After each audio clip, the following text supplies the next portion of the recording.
It is about that time. To me, my rivals.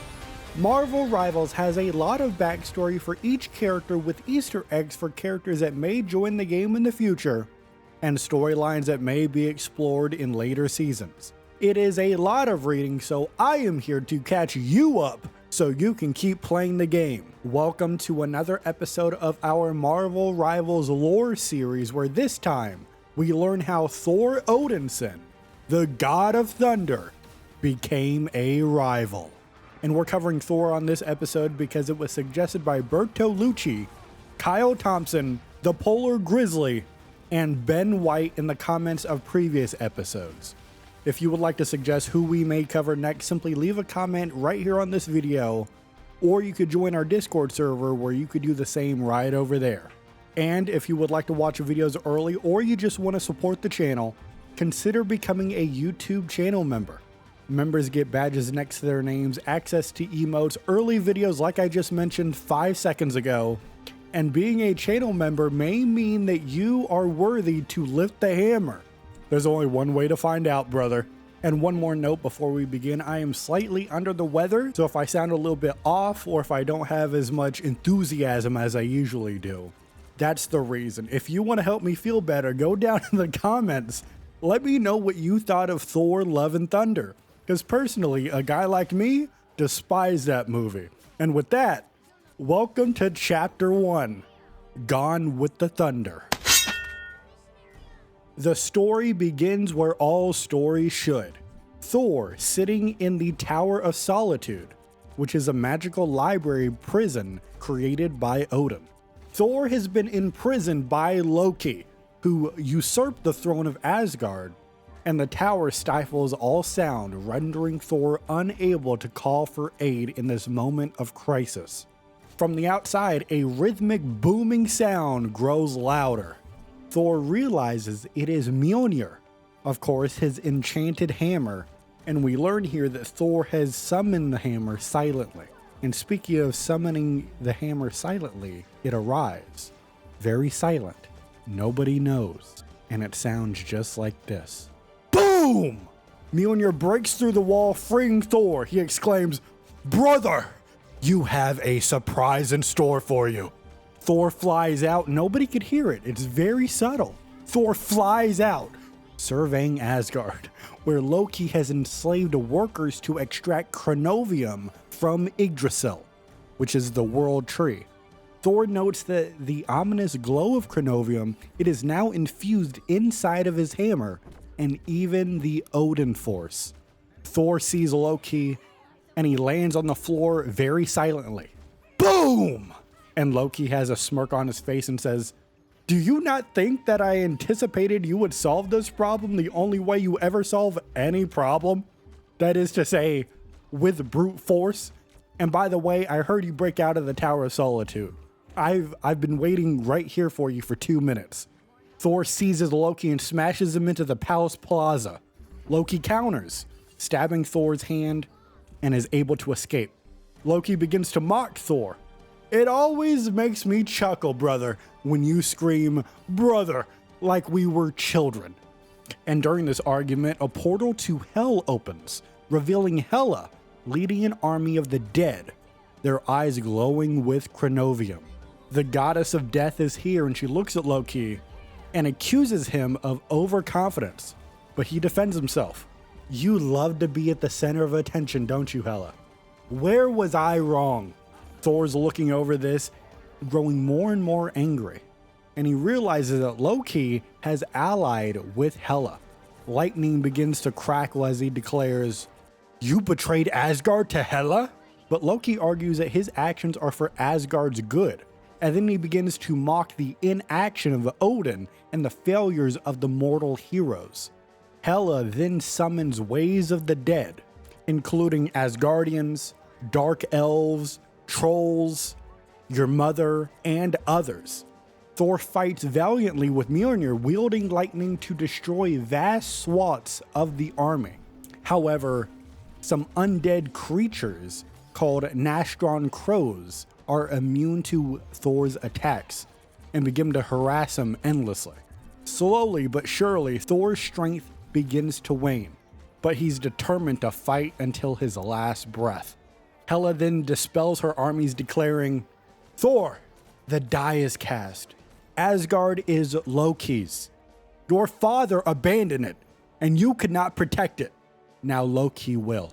The old ways, the old balances, they no longer apply." Hela then enchants Thor and flings him through time and space. Very silently, might I add. And it sounds like this. Boom! As she says, "Goodbye, Odinson." Thor crash lands very silently in a barren red sky desert on a version of Midgard unlike any he has ever seen before. Boom! And Thor looks around and says, "Oh no, is this Earth?" And indeed it is, because he notices a distant city with a glowing tower, but is interrupted by a gamma-infused Hulk who begins to attack him. Thor starts defending himself and he starts crying out, "Banner, what sorcery is this? What are you doing?" And the two begin to fight. It's a fierce battle. Thor destroys Hulk's belt, unleashing a surge of gamma energy, and is very silent. Boom!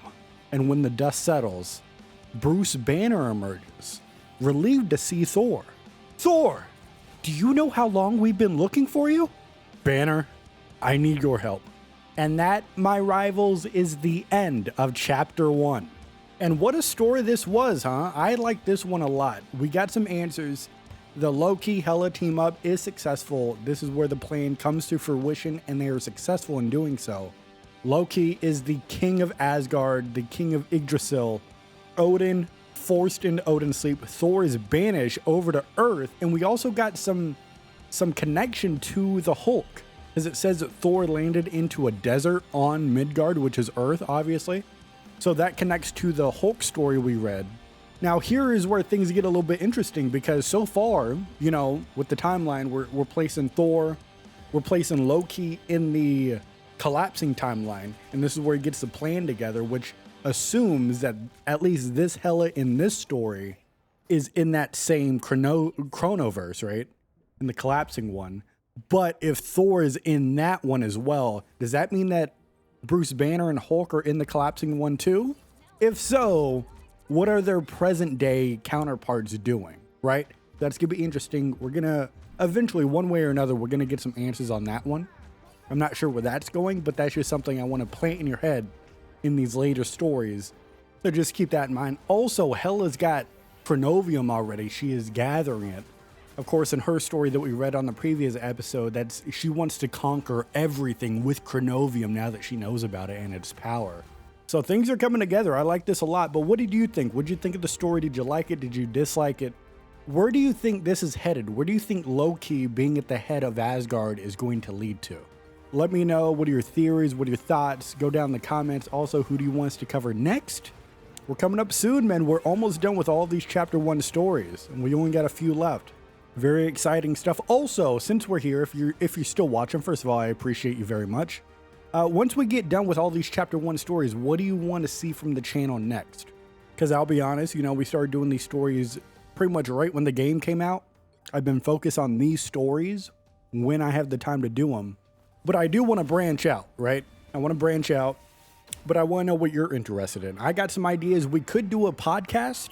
I don't know if it would be Marvel Rivals specific, or it could just be, you know, the Marvel movies and TV shows. Since 2025 is pretty loaded for Marvel, we could do a podcast and talk about our thoughts on that. You know, I see that tier lists are a big thing for the game right now. Do you want to see me do some tier lists? Let me know about that. I'm open to ideas. I just want to branch out a little bit. You know, the stories are the core of the content right now. And I'm cool with being the story guy, but I don't just want to be the story guy. You know what I mean? So if you have any ideas on other stuff you would like to see me do, let me know. Let me know, man.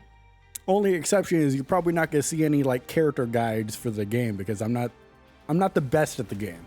I'm average at best. Yeah. Oh, hell yeah. Average gamers rise up. But if you just listen to me ramble right now, I do appreciate you. Let me give you a bone. Let me throw something at you, a little reward to listen to me yap right now. Next episode is going to be Iron Fist. That one has been highly requested for a time now. We're doing that on the next episode. So if you want to see that episode early, YouTube channel memberships are available. Super thanks are always welcome. Please leave a like on the video. It helps get this video out to more people. It grows the channel. And on top of all of that, as always, I thank you for watching. But even though I thank you for watching, you have to remember, you and I, we are rivals till the end. And it doesn't matter how silently or how loudly you break me out of a prison that is also serving as a library. I am never going to forget that.